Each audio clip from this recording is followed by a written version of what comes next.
Hello, hello.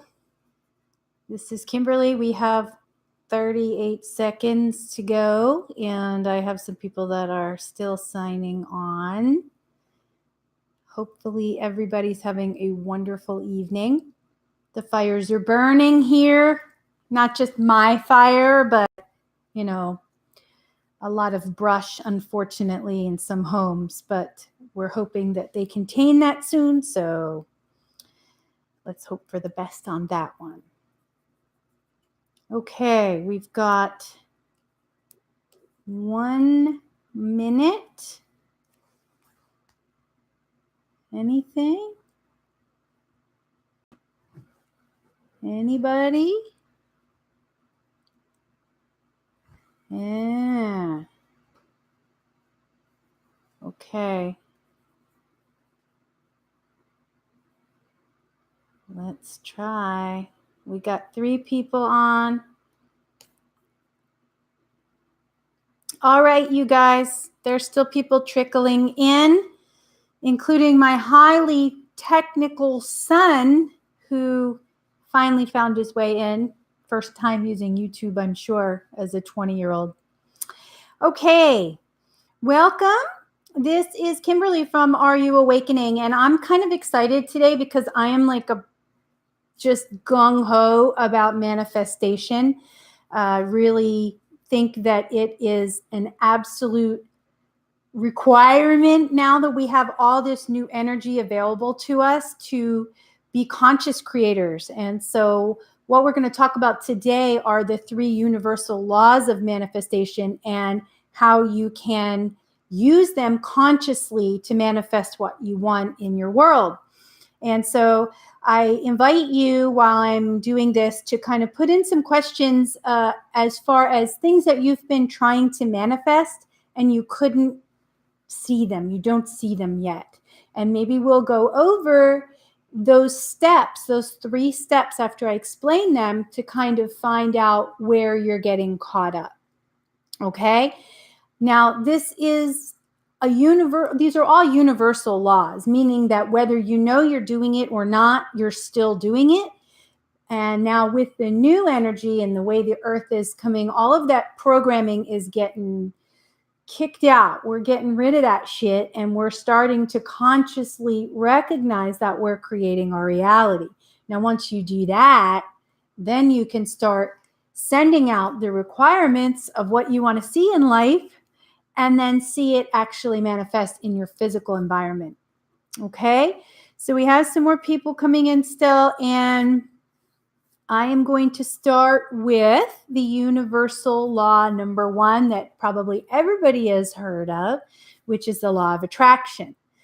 And if you've ever listened to Abraham Hicks, probably the biggest proponent of the law of attraction, always recommend that you listen to Esther Channel Abraham for that reason. So I'm going to give you the basics of the law of attraction, and we're going to move on to the other 2 laws, which are probably less well known. So the law of attraction basically says that what you put out, you get back. It's in the Bible, right? Sorry about that. That was me.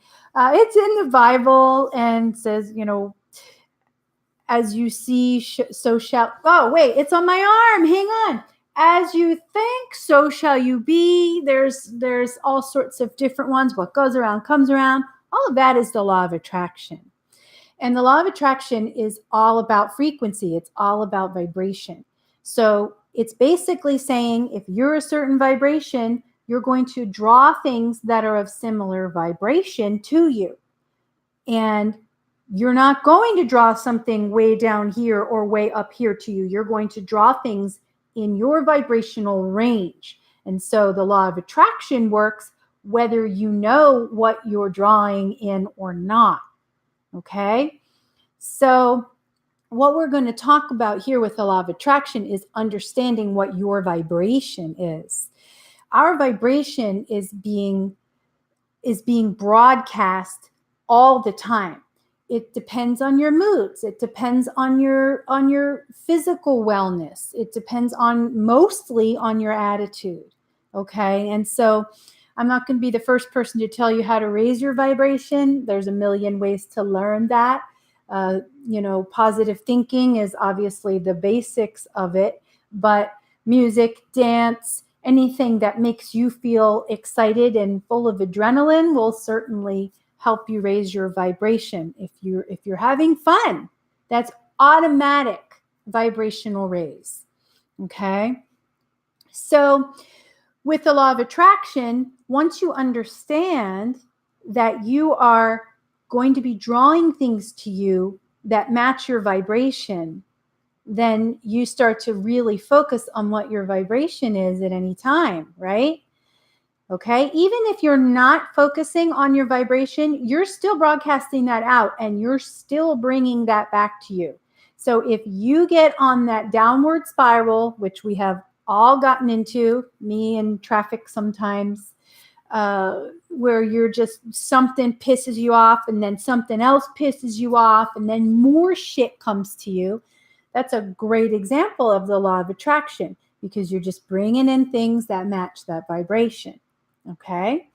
So anytime you're starting to see things coming to you that you don't want, the first thing you're going to do is look at your vibration and say, all right, what am I sending out? What is my attitude right now? What's going on here? And you have an opportunity before more shit shows up to increase your vibration in any number of ways. Okay. Now, using the law of attraction is fantastic, especially when you're conscious about it, right? You're knowing what you want to come to you. So now once you first got that awareness that you are drawing things that match your vibration to you, and you start to focus on maintaining the vibration as much as possible, then you can move on to the second law, which is the law of deliberate intent. And deliberate intent is basically choosing consciously what you want to send out. So we'll use an example. I live in Hollywood. There's gorgeous, gorgeous houses up on the hills that are surrounded with beautiful foliage, just gorgeous houses. And I sometimes tell myself, I'd like a house up in the hills, like we call it.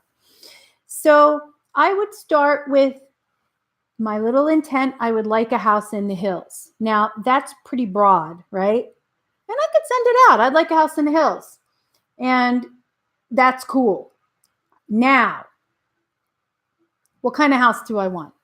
Where do I want it to be? What do I want it to look like? How big is it? How many garages does it have? Does it face north? Does it face south? Does it have a pool? And all of those things, they might seem nitpicky, but this is where the law of deliberate intent comes in. When you're deciding what you want, you can be as specific as possible. Okay? Now, this generally, when I say this to people, it shoots up red flags. What? I can't have everything I want. I can't have the exact house I want. I can't, that doesn't mean that someone's got it for sale up there, that it exists. Ha, heh, heh, heh. It's all programming. It's all bullshit. Okay? We live in a holographic universe and you are creating your reality. All right? So yes, you can. You are creating it.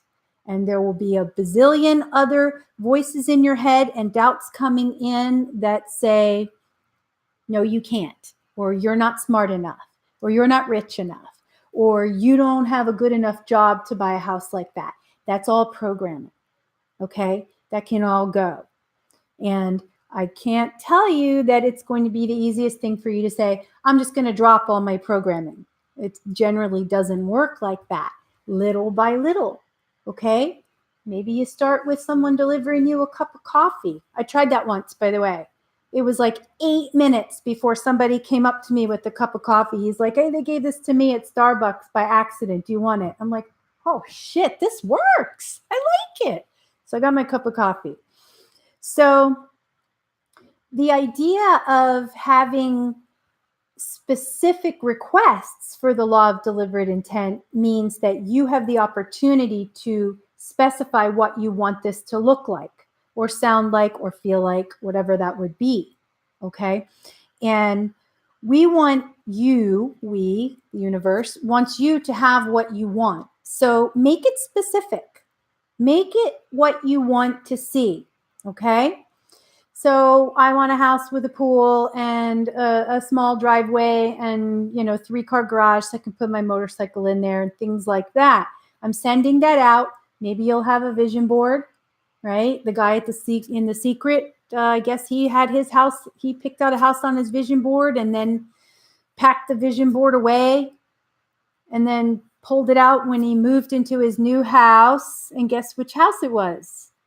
The same one that was on his vision board. So, there's a lot of programming that's involved in this that you're going to break through little bits at a time to say, yes, I can have this.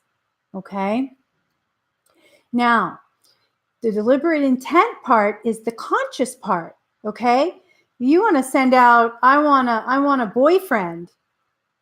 Well, that's leaving a whole hell of a lot up to the universe. I want a boyfriend. There are going to be a lot of kinds of boyfriends that you probably don't want, but if you're sending that out with such a vague request, you're probably going to get a vague boyfriend.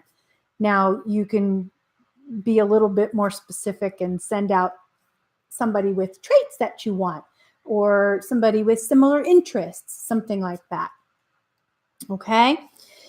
Now, we're going to move on to the third law because this is the one that generally trips people up the most, and that's the law of allowing.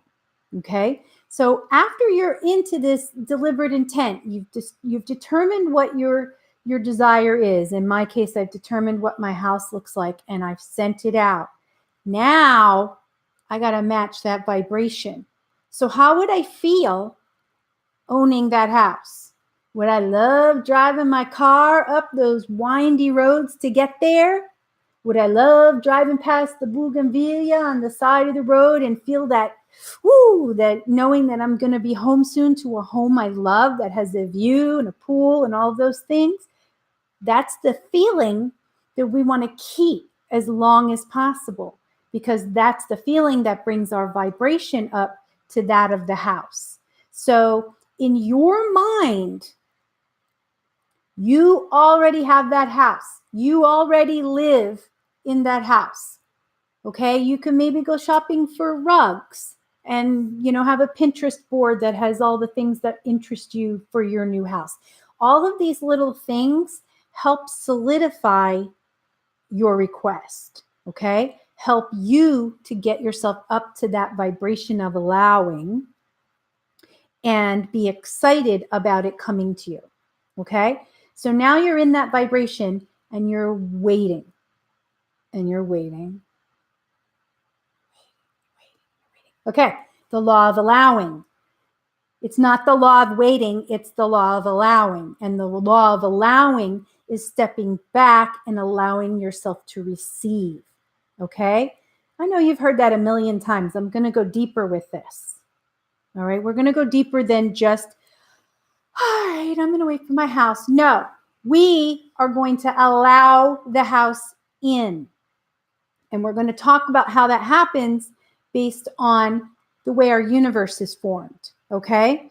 Now you are a conscious creator. You are creating your universe now that you know that you can, right? You may have been creating it by default, but now you know that you can create it consciously. And you are also in the midst of a collective of a bunch of people that are living here with you. So we've got this universal hologram that you're living in, and you're one puzzle piece. And you're not a flat puzzle piece. You're a holographic puzzle piece. You're fitting in with everybody else. You're meeting up with people. You're not meeting up with people. You're missing people. You're connecting with people that were coincidences. All of this is part of a puzzle piece. And you fit in. Okay? Now with allowing, you can't see the whole thing. You can see your little puzzle part, but you can't see the rest of what's going on. Your higher self can, so we always want to make sure you're connecting with that as much as possible. But sending out that deliberate intent is sending it out to the hologram to say, this is what I want. And the way the universe works is it's so divinely orchestrated that it's going to do what it can, which is everything, to get you what you want as long as you maintain that vibration. Okay? And what does that mean? That means maybe a guy wakes up in the morning and says, you know what, I don't really want to live here anymore. I think I want to move to Florida. And that's your house. And he's just decided all of a sudden, out of the blue, that he wants to sell his house. Or the realtor sees a listing that looks really awesome and she's really excited about it. And then you run into her when you're getting your cup of coffee at Starbucks. Okay? This is how the universe works, in that it's bringing to you what you're sending out, as long as you're maintaining that vibration and you're trusting that it's coming to you. Okay? That trust versus doubt. Okay? Doubt, let's go through doubt for a second. I love going through doubt because I am one of those people. I have lots of doubts and I catch myself now, but let's go through doubts. I want a house. No, you can't. You're too young to buy a house like that. It's millions of dollars. You're too big for your boots. Why would you want to live up there with the celebrities? You're not that kind of person. Every single thing that comes into your head, a lower thought form, call it darkness if you want, just another word for a lower thought form, or a doubt, all of those things are coming into you and they're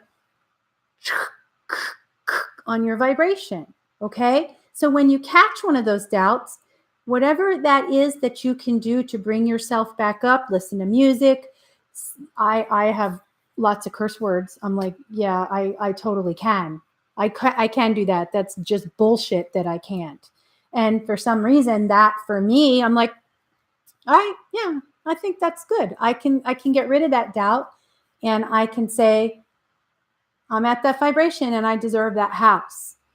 Now, with your holographic universe, you have all of these people in their own little puzzle pieces fitting in, doing things, and whether they know it or not, there are lots of them that are orchestrating to get you your house. Okay? And so you have to trust that that is happening. Okay? So one more little thing, I swear I say this every video, but I totally think that we as humans are masochists because we come to this earth knowing that we totally can not see the whole picture and we love surprises. So we love surprises. We don't want to know exactly when it's going to come to us, exactly how it's going to come to us. So the how and the when are the two things I would say you let fly out the window. Okay?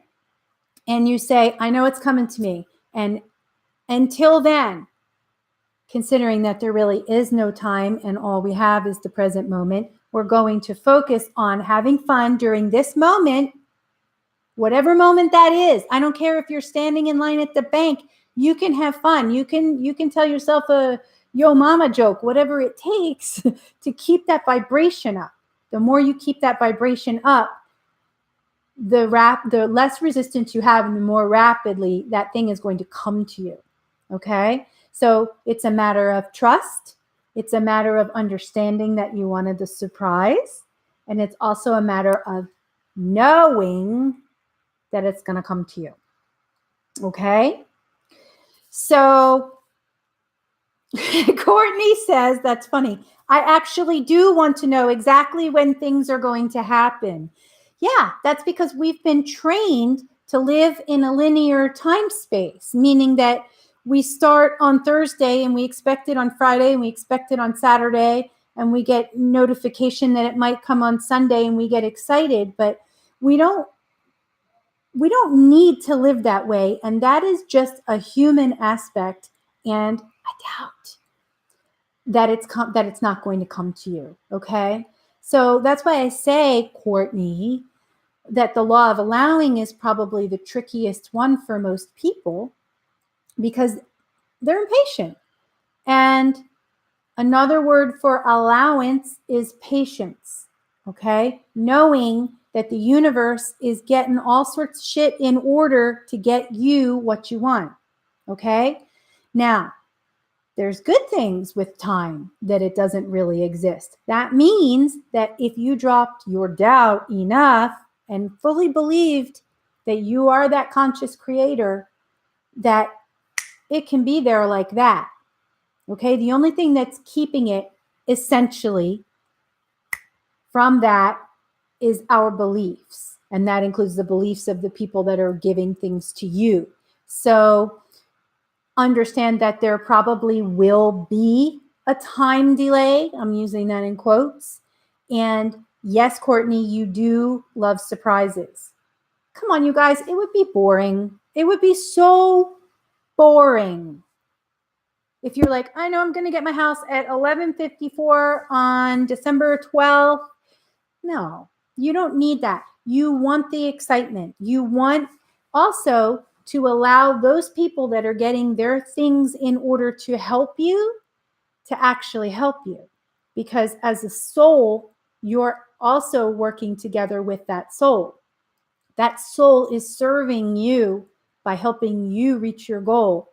Okay? And vice versa, you're serving that soul by allowing them to help you. So there's a bunch of different levels here, and we don't necessarily see all the levels at the same time, which is why, Courtney, you might want to suspend that a little bit and know that every time you get impatient, and me, I get impatient too, that it is truly just a doubt that it's not going to get here. Okay? So tests. Brain heart perspective. How else can you raise your vibration? Well, what do you love to do? Tess, I know you love to kayak. When you go out on that lake and you're kayaking, you're probably in one of your most peaceful states, right? So even if you are stuck in traffic, you could always go back to that feeling that you have when you're kayaking. And I know you're in Phoenix, so you've got gridlock sometimes, more than we have in LA, by the way. And you can say, oh, I remember, it feels so good when I kayak. I'm going to go there for a second and just, oh, yeah, the water's kind of rippling past me. There's a hot guy rowing that way. You might want to turn around and follow him. All those things that just bring you to a little bit of a lighter perspective. Okay? So with sensory input like scent, release of energy through massage, does that kind of stuff raise vibration too? Yes, it does. Any kind of body work is going to do it. Physical exercise is going to do it. If you're lucky enough to have sex, that's going to do it. I know a lot of light workers aren't lucky enough to have sex just yet, but if you are lucky enough, that's a good way. Taking a walk, hanging out with a pet always raises your vibration. It's going to raise your vibration. Nature, hugging a tree. There's a reason people hug trees, friends. They've been around a long time. They've got roots that go down into the earth. And when you hug them, they give back to you. A scent is a good one because I have a little vaporizer thing here, and I put peppermint in there when I need to stay alert and be excited about something. So scent, yes, your olfactory glands are, as you awaken, really going to ramp up there. Okay. Let's see what else we have. What is your best, Deborah? What is your best advice to stay in a place of trust and high vibration? I've been in the vortex, which is exactly where you would be when you're aligned with source, meaning that you've released your resistance. With eager anticipation of what the universe has to offer, and then something bad will happen. Ooh, that's a good one. Yeah. Well, something bad. Let's look at something bad first of all. Bad. That's a judgment, okay?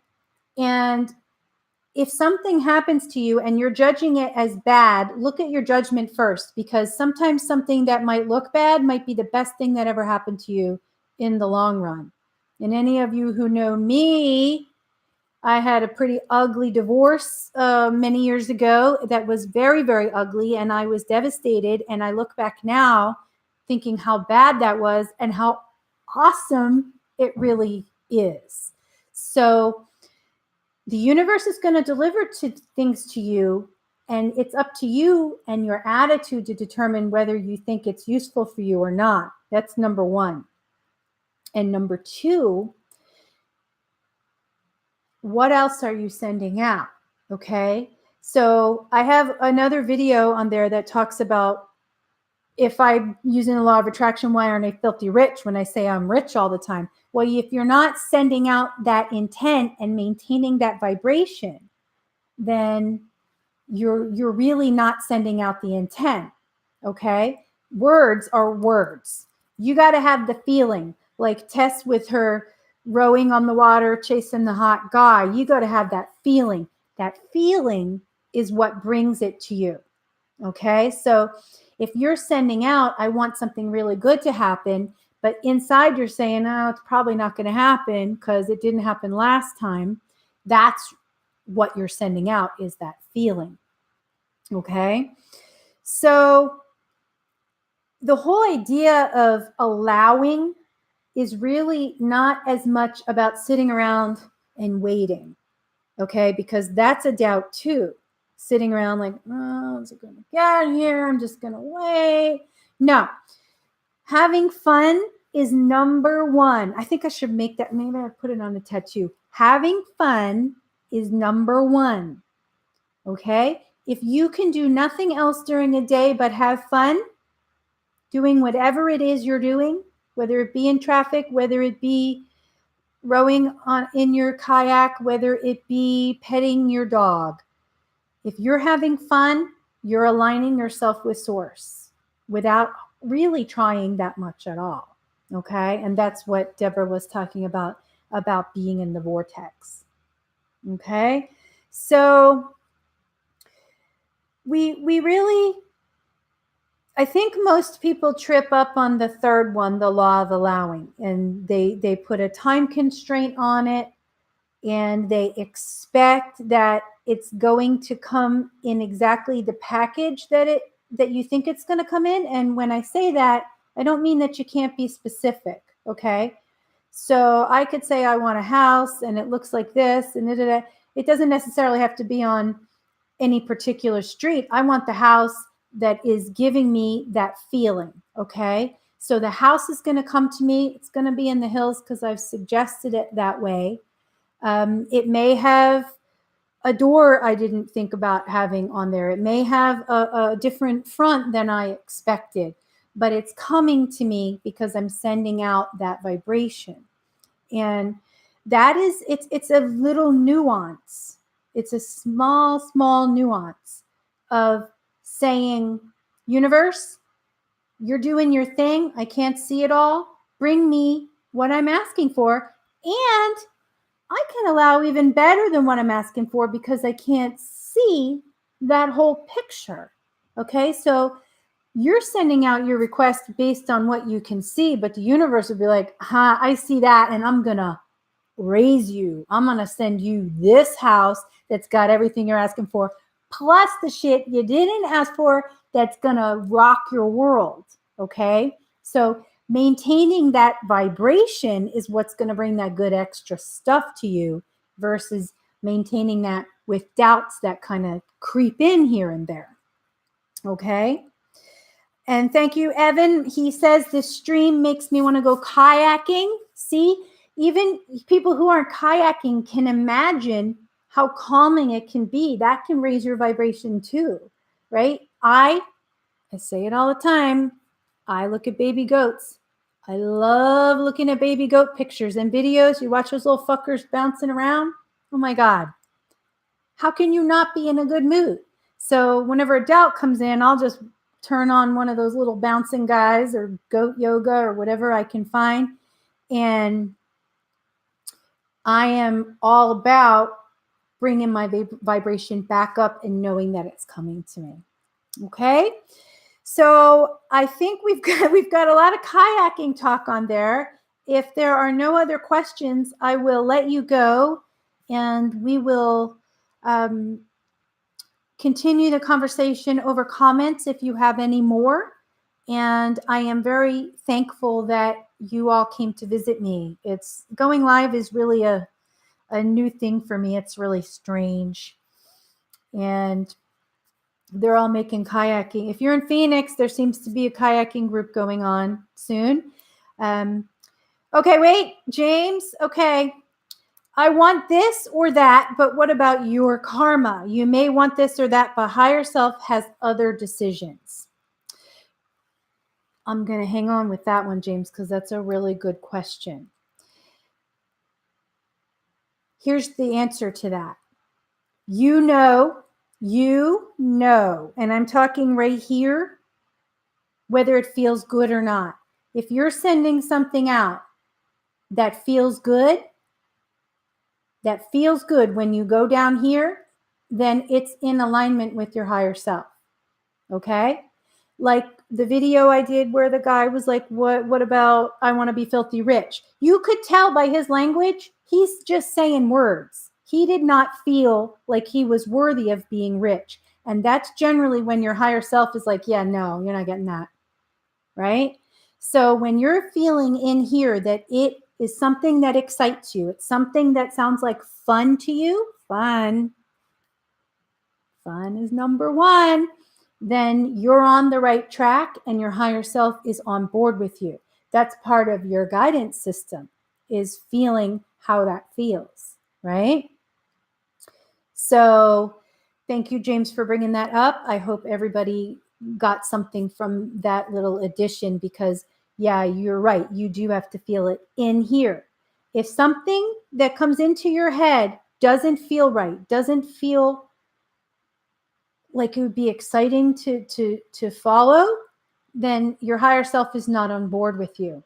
Look for something that is fun. And you can look for fun. Just keep looking for fun. And know that what you're sending out is coming to you. Oh, we have more questions. Tess, do water and fire have extra power for raising vibration? They do. Fire, I love fire. Fire and smoke, like if you light a candle, those are multi-dimensional, meaning that not only do you see them with your eyes and maybe hear the flickering fire, but it also goes into other dimensions, that sixth sense, and all those guys that are floating around you, the non-physical, they also experience the fire and the smoke along with you. Okay, so yes, incense also, that smoke, multidimensional. So it does definitely help to raise your vibration. Also, water, taking a shower, sticking your feet in a pool, anything like that is going to help ground you. And grounding is always important to help bring that energy up from the earth and down from, every good cosmic thing that's up there sending you energy. So water and fire, definitely. Food, I always say this, I want to tell people food is really awesome and I love it, but it generally will not bring up your vibration generally. Eating clean will help you maintain it, maybe help you clear out a little bit of your mind fog. But if you're feeling like you need to raise your vibration, a bag of potato chips ain't going to do it for you. Okay. So, thank you, Joe, for your wonderful words. She said, I just want to say thank you. I get a lot out of your videos, and thank you. I so appreciate your coming to visit me and listening to me. So if there are no more questions, we will continue this on the comments. And I thank you so very much for visiting. Don't forget, Courtney, dang it, I love chips. You know better, Courtney. Don't forget, having fun is number one. And always be yourself all the time. Love. Bye.